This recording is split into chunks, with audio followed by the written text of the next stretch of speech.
There we go. Good. Okay, just a little snapshot about our school system, or about our students. Our demographics are as follows: 27% African American, 48% Hispanic, 21% white, and 4.5% Asian and other. 24% of those, or almost a quarter, are English language learners. We have a 96% graduation rate we're very proud of. We're able to outpace the region and the state in regard to that. 78% economic disadvantage, but the number we're very proud about is this student enrollment. When the pandemic hit, we were right at 17,200 or 18,200 students. We're right up next to that again, and it shows, I think, that our parents are very trusting of our campuses, our principals, and our teachers to educate their students. As one of the largest school systems in the state to bring their kiddos back to full in-person instruction, that's paid off here, as others have struggled to regain their enrollments as well. More about our students. Very proud of that top left corner statistic. 17 out of 23 advanced placement exams proctored across the state. Tyler ISD students outperform their peers, whether they be private, charter, or public schools, in those advanced placement exams. Had over 100 AP Scholar Awards have been earned, nearly 2,900 dual credit courses passed, and of course our college credit hours are earned. Our college and career military readiness programming is really robust. We're very proud of that. Our Career Technology Center, which was part of the 2013 bond, we have about 1,600 students, about 1,500 students going through there every day in blocks of 400 kids at a time. And then we've had over 1,000 licensures and certifications, those industry certifications that are portable once they get through with high school. Our staff, we're so proud of them. We are the third largest employer in Smith County. 2,847 on total staff, nearly 2,900. That's total staff. That's people. That also includes our part-time staff. We've got about really 2,500 full-time equivalent staff slots that we budget off of. 28% of our teachers have master's degree. We're one of America's best in-state employers according to Forbes. And I'm so proud of our staff. Over the last 8 years, we've had a journey to go from 11 low-performing schools down to 1, and we're about to hop off of there here this next year as well. So it's been quite an experience for them. We couldn't do it without them. Here's our facilities. 28 schools, 8 support staff facilities. We have 15 elementary schools, 2 choice schools, 5 middle, 4 high school, 2 comprehensive high schools, then the early college high school, and then our Rise Early Graduation School as well, and then 2 innovative programs. We are responsible for over 3.6 million square feet of building to take care of, that the public has given us and trusted us to maintain for their children. And we're very proud of that. We take that very seriously as we go forward. We'll talk a little bit more about that as we go through the presentation. A little bit more about our district. 1.6 million miles driven annually for our school buses to get our school children to and from school. That's L.A. to New York, back to L.A., and then halfway back to New York. It is quite the experience to be able to run our transportation department. Obviously, it's not the same bus doing that. We have a fleet of yellow dogs that we're able to send back and forth, but it is extremely daunting whenever you start talking about 7,000 miles per day busing our kids back and forth from school. School lunches served annually, over 2 million, and nearly 900,000 breakfasts served per year. So we're very fortunate to have the robust programming for all of our students here in Tyler ISD as well. Our financial facts, as led by our Chief Financial Officer, Tasha Bjork, a 20-plus year employee in Tyler ISD, $167 million operating budget annually. Our district's bond ratings are as high as you can get as far as that goes. We've received all types of awards from the Texas Association of School Business Officials, but for the last 19 straight years, we've received an A from the state of Texas in the management of our taxpayers' dollars.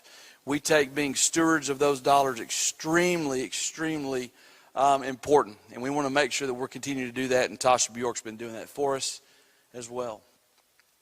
We do have key initiatives. Our early literacy is something that we've been working on, really focusing on brain science and the science of reading.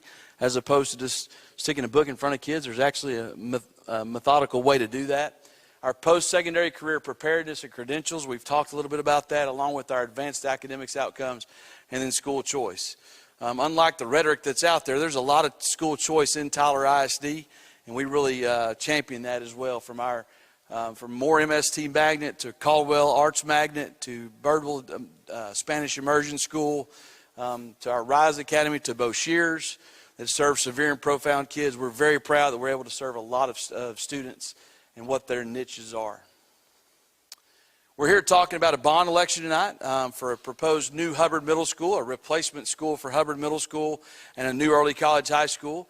But you got to talk about what are bond elections. Basically, you've got two buckets of revenue that you actually are provided by the taxpayers. One is the maintenance and operations side of things. That M&O side of things takes care of about 80-85% of that takes care of personnel. That's what people are paid out of. The other 15%, 20 to 15%, is actually in your discretionary dollars, your discretionary budgets. Start talking about keeping the air on, the water on, the utilities on, along with buying technology, purchasing school buses, purchasing basketballs for the basketball team, et cetera, making sure that our teachers and our staff have what they need to be able to teach the students. The other side is your debt service side, your interest and sinking fund. That's the other side of it. That's where you actually go and you can call bond elections to build new brick and mortar facilities for students to learn in and teachers to teach in. In Tyler ISD, that is all we use our debt service for. A lot of other school systems use it for the maintenance and upkeep of their facilities. We don't do that. 3 cents on the other side, the M&O side, is dedicated to preventative maintenance. Over the last 20 years, we've been able to fulfill our commitment to our community to make sure that those 3 cents are dedicated to the preventative maintenance of things like replacing HVAC and roof, paint, and other sundries as well, where other school systems may have to go and call a bond election to take care of those things. We've managed our budget in a sound way to be able to make sure we take care of these facilities that are provided to us over the last 20 years as well. And of course, you have to go to the public to ask them if they want you to take out that mortgage, and use that as you go forward. So there we go. Here's the Hubbard Middle School bond components. The remaining campus of the 20-year transformation plan. It's been well championed throughout the community about the last 20 years. That our community has embarked upon this. You start talking about the different facilities that were very comparable across the school system, across the city. You know, Jack looks like Woods, looks like Douglas, looks like Orr. Tyler High and Legacy of the 2017 bond, very similar in comparability there. You start talking about our 2013 model middle schools of Bolter and Three Lakes and more, very comparable there as well. This is located on the current site, designed to exact specifications of other middle schools. You know, Tyler has been fortunate that we haven't had to buy a lot of land to build these schools. We've been able to, we own that. We've owned the land. I think we've only had 3 new schools. Is that right, Mr. Loper? And we've actually had to put these schools on, but the other 25 plus schools that we have are actually built on site. The same as the plan is the same for Hubbard Middle School as well. Increasing to a 1,200 student capacity. That 1,200 student capacity would move us to a 4-quadrant middle school zone concept, to where each middle school would have a functional capacity to house 1,200 students there as well. And updated safety and security features, improved traffic flow, at least on paper. Okay, want to make sure that I put the asterisk there, the little disclaimer there. And then here at the bottom, certainly updating everything to meet building codes. The city adopted the International Building Code from 2015, and that's what we'll be living under, the guidance of that as we go through this process. Here's an actual rendering of what the new Hubbard Middle School could look like, and we have a little video to show.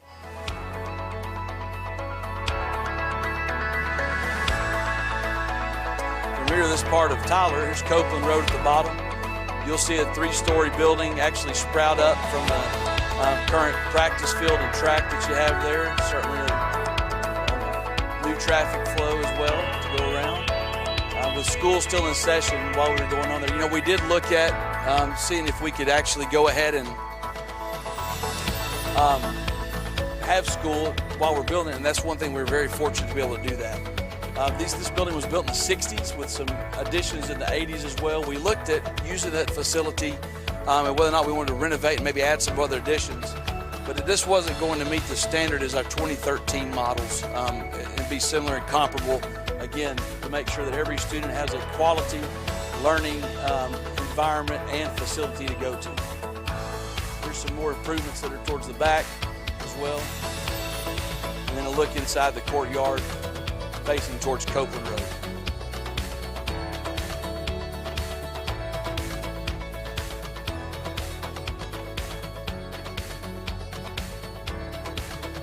One more rendering of the front.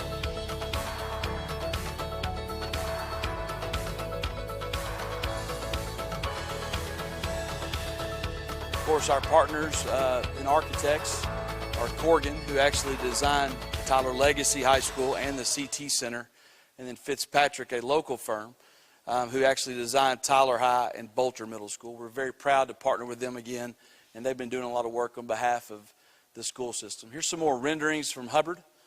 Again, very comparable to what the 2013 models when you start talking about square footage.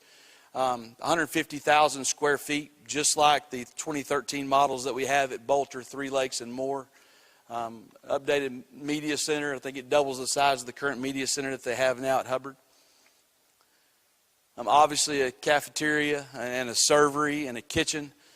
Yes, we will actually have a kitchen in as part of the programming here. That'll be included there. If you've ever been to Hubbard, if you went to Hubbard, you'd know that they are certainly a little bit smaller than what we have here as well. And certainly over here you see the stage. Actually have a cafetorium stage as well, just like you've got at the other three middle schools from 2013. Then obviously the most important piece of a school is the learning spaces. This is a hallway and a collaborative breakout space as well, certainly that serves two different classrooms. Another component of this bond is the Early College High School as well. Located next to the Tyler ISD Career and Tech Center. It'll actually increase student capacity there to go to 650 plus students. There will be a cafeteria there shared with whatever's in session right there at the CT Center. Usually we have about 400 students that are at CT Center during one block of time. Right now, if you're not familiar with that, right now we bus the kids back and forth from the CT Center for breakfast and for lunch as well. It was not programmed into the original 2013 bond, so that will be taken care of here. Updated safety and security features, dedicated parking areas, and obviously it's going to meet all the ADA components. Right now, Early College High School shares a campus with Rise Early Grad. They're both on the same campus there. Those two programs really don't play off of each other. Rise Early Grad School is for the kiddos that really don't fit into the comprehensive programming at one of our flagship high schools, and they don't go to Early College High School. They're ready to meet their requirements and graduate and get into the workforce as quick as they can, and to make sure they get that high school diploma. They would actually move up to the front part of A.T. Stewart School that we spent $4 million back in 2016 to actually update a little bit with a new secure vestibule and entrance there as well, along with some refreshment of the finishes in there. They would be able to possibly expand over time as well. They're a little bit constrained on space for their enrollment as well, with Early College possibly moving up the hill next to the CT Center. Here's a rendering of Early College High School, and I have a video here as well.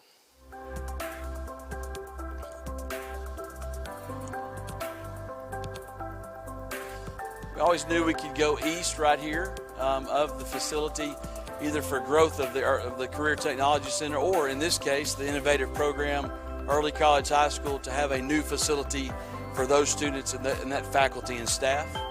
You'll see a two-story building come up with very similar finishes to what we have at CTC and our other high schools. 60,000 square foot facility there. It's an increase of over 15,000 square feet to what the Early College High School has now. Here's a commons area, pretty big space right there that would double up as a place where you could actually hold meetings, but during the day actually be able to serve lunch and whatnot. Here's our architects again. Here's some other renderings as well, a more collegiate feel than what you currently have. That was from a building that was built in the fairly early 60s. Long hallway there, and of course, as you go down that hallway, you certainly kind of cut off into some other classroom spaces as well. And again, here's a look at the learning stairs or lecture area as well, with a media center over there, very comparable to in quality and finishes to what we have at our other high school programming as well. You may wonder about Hogg Middle School. We haven't mentioned Hogg in this, and one of the reasons is because of the age of Hogg. Hogg is actually going to be 100 years old here in about 8 years. Again, the district strategy is to go to a 4-quadrant middle school concept and eventually redraw our middle school boundary lines so that it would actually assign the Hogg students into one of our 4 middle schools. You may ask, well, why aren't we building at Hogg? Well, the actual building right now is only a third the size of what we have at our other middle schools, and the site is a third the size of it as well. You're talking about a pretty large school built right there in the Azalea district with not a whole lot of space whenever you start talking about that. We are committed, however, to preserving and maintaining the historical integrity of Hogg, placing administrative offices over there over time, along with some extracurricular programming for students that are in design right now, along with the opportunity for the community to use the space as well. We have a lot of asks by community groups to utilize facilities. That's a great location and a pretty neat place exactly that could actually be used for that. And then if anyone's wondering, high school attendance zones are not being redrawn. I know folks like to talk about that quite a bit, but we're not redrawing the high school attendance zones. Here's our proposed items. The actual call is for $89 million, $63 million at Hubbard Middle School, Early College High School for $26 million. Again, 150,000 square feet that match the same square footage, similar finishes, and the same programming as our middle schools from 2013. Early College High School there at a 60,000 square foot building.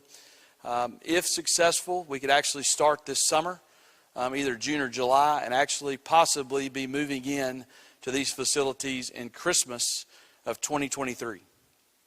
So an 18-month project. I know everybody's thinking 4 years like the high schools, but again, these a little bit smaller than what we just embarked upon and wrapped up this year.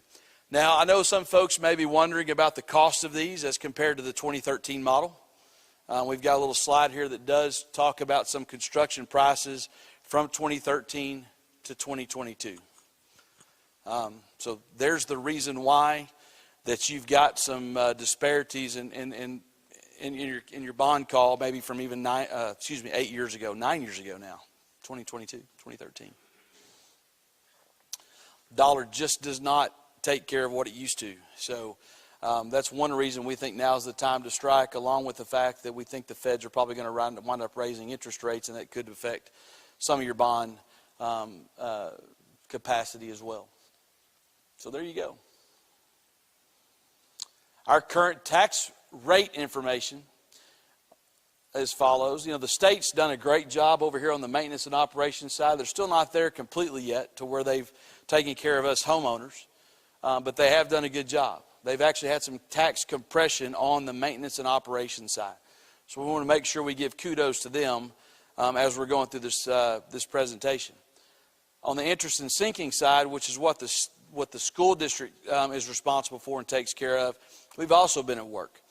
Remember, we raised the actual tax rate on our debt service side to build the 2 new high schools to 36.5 cents. We're already back down to where we were at before we even made a call back in May of 2017. And then come this August, we will certainly have an opportunity to present in front of the board an opportunity to raise that down another penny. So we'll actually be below that from where we were in 2017. We do have some trustees in the audience tonight, Dr. Trish Nation, Mr. Andy Bergfeld, Mr. Wade Washman. We appreciate their support as we've been going through this, and it's very important to them to make sure that they are good stewards of the taxpayers' dollars as well as homeowners, as property owners, they also get the impacts on that as well. We are not calling for a tax rate increase here. Everyone knows that taxes will be used for the payment of the bonds, but the tax rate won't be increased, and that's estimated based on ad valorem values. And those values have been going up over the last few years, and it looks like they will continue to do so. We'll make sure we can take care of, on our side, the tax rate, what we can take care of. As far as the valuations of your property, you can certainly appeal those as appropriate. For voters 65 and up, the qualifying disabled veterans, your taxes are frozen at that amount. There's at least one of you in here that's frozen your taxes that live. Mr. Loper, he's gone through that process, and certainly we're encouraging of all those that could qualify for these, whether disabled veterans or 65 and up, to go through that process so that make sure that your taxes are frozen at that amount when your exemption is actually granted.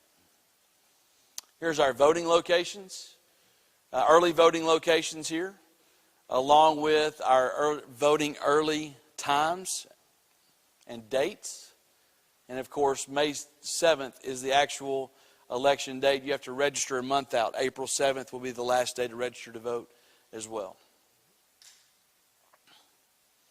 And that ends our presentation for the night. So if we have any questions, if you filled out a card, Ms. Hines will actually read those questions to us as they pertain to this bond election.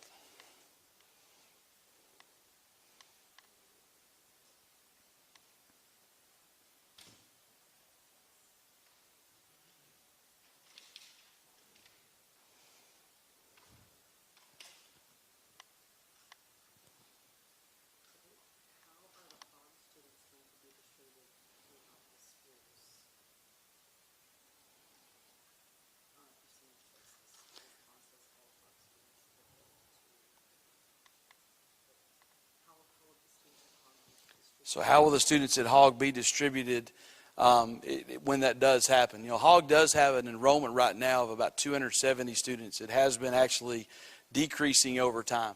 You know, it's going to get to a point in time before, you know, you get to about 200 students, and it doesn't make a whole lot of sense to have a comprehensive middle school at that number. The question is, how will they be rezoned percentage-wise? Well, what we'll do is we'll take Front Street because we have true feeder patterns for our high schools. And the students that live below Front Street will actually be assigned to either Hubbard or Three Lakes. The ones that live above Front Street will actually be zoned to either Moore or Bolter. The way it looks at, because we've actually gamed this out a little bit from where kids actually live, these little green dots on this ArcGIS program that we have, it looks like about 65% of the students that go to Hogg actually are below Front Street. South of Front Street, it looks like 35% are north of Front Street. So 65% of the kids will be zoned to either Hubbard or Three Lakes. A majority of those will actually be zoned to Hubbard. And then the other 35%, so take a nice little even cut right there of 17 and 18% will either go to Bolter or Moore. So that's kind of the ratios as the percentages will go. It's not every kid's going to go to Hubbard. 65% of the current enrollment at Hogg, or not, if you live in that Hogg zone, will actually go to Hubbard more than likely.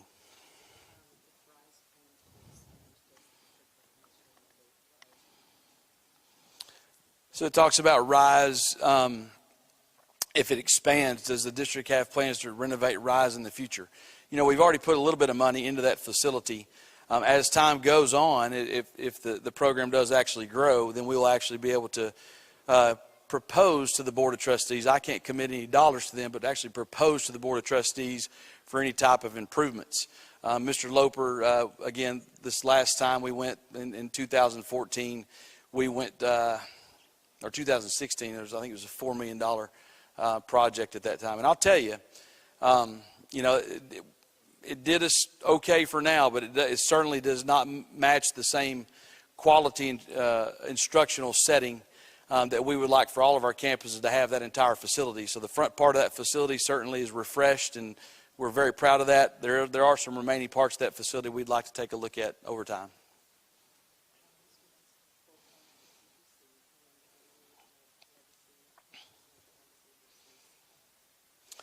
So the question was, how many students are full-time at CTC? We have no full-time students that I'm aware of right now. They come over in blocks of 4. I think there's four actual sessions that are there, and about 400 students per session throughout the day.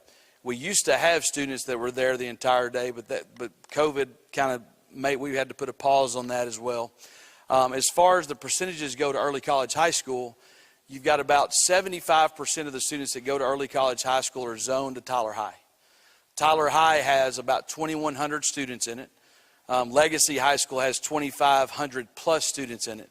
So if you start talking about, let's just talk about UIL, University Interscholastic League, and how they realign every year for what districts you're supposed to participate in. If the students that went to early college high school, if there was no early college high school, that would make Tyler High a 6A school. I think you can talk to the folks at Tyler High that they're very comfortable being a 5A school and not in 6A as well. On the other side, on the adverse of that, you start talking about Legacy High School. Being able to expand the actual numbers that are at early college high school may have an opportunity for them to actually decrease in enrollment and balance out our schools even more. Again, it's a choice program, it's a selective program, and it'll have to be up to those students that want to go to school there if that's going to happen.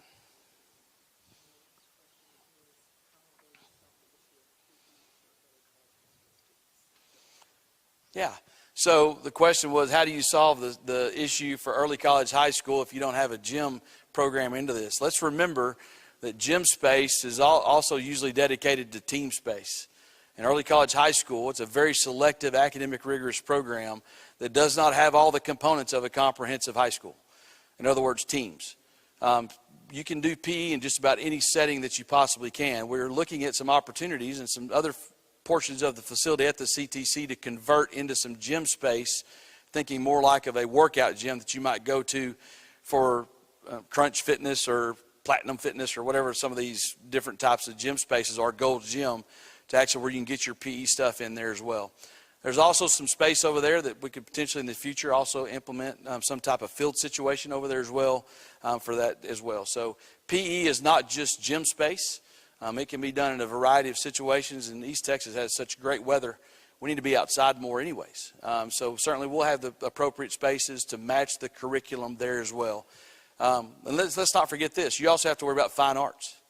Where do you get your fine arts at? You get it at TJC if you're a part of early college high school. You can do the same thing for your PE classes as well. That's it? Okay. Okay, that's it for the questions. We appreciate everybody coming tonight. Certainly we've got 3 more community-wide forums coming up, as well as other meetings throughout the community with different groups, along with the PTAs.